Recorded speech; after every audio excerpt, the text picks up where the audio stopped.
आयुष हा ज्योतीचा मुलगा आहे, ज्योतीचा मोठा मुलगा. तू आता कुठे आहे आणि तू आता काय करतो? आणि मी आता उत्तराखंडला आहे, IIT रोडकीमध्ये. समजा मी BTech मेकॅनिकल इंजिनिअरिंग करतोय.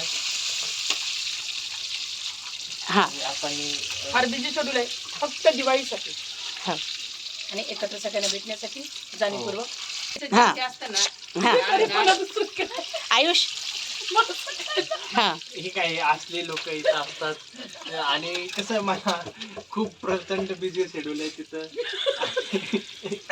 त्या एवढ्या बिझी शेड्यूल मधून कुठंतरी मला थोडासा विरंगुळा म्हणून असं कुठंतरी वेट करना पडेगा होने ओरिजिनल एनर्जी बुस्टर. नाही ओरिजिनल एनर्जी बुस्टर नाही किंवा डोक्याला ताप कुठेतरी असं कुठेतरी चांगलं कुठेतरी रिलॅक्स व्हावं म्हणून मी या ठिकाणी येत असतो. आणि खऱ्या अर्थानं हे ठिकाण म्हणजे काय? हे ठिकाण म्हणजे तुझं काय? चांगलं आहे, माझ्यासाठी चांगलंच आहे, पण आजोळ आहे हे माझं. आणि माझी जन्मभूमी नाही, हा जन्मभूमी कर्मभूमी माझी कर्मभूमी तर नाही होऊ शकेल की आयुष.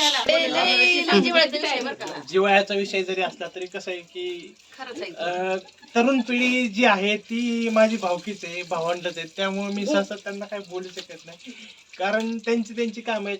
काही जरी असलं तरी आलं पाहिजे बस. हा आलं पाहिजे तो भाग वेगळा, पण आता प्रत्येकाची कामं वगैरे आहेत. एकदा का ती पण स्टेबल झाली तर ती पण येतील, पण आलं पाहिजे. मी लहानपणाची एखादी आठवण सांग तुझ्या आजोळ्याची.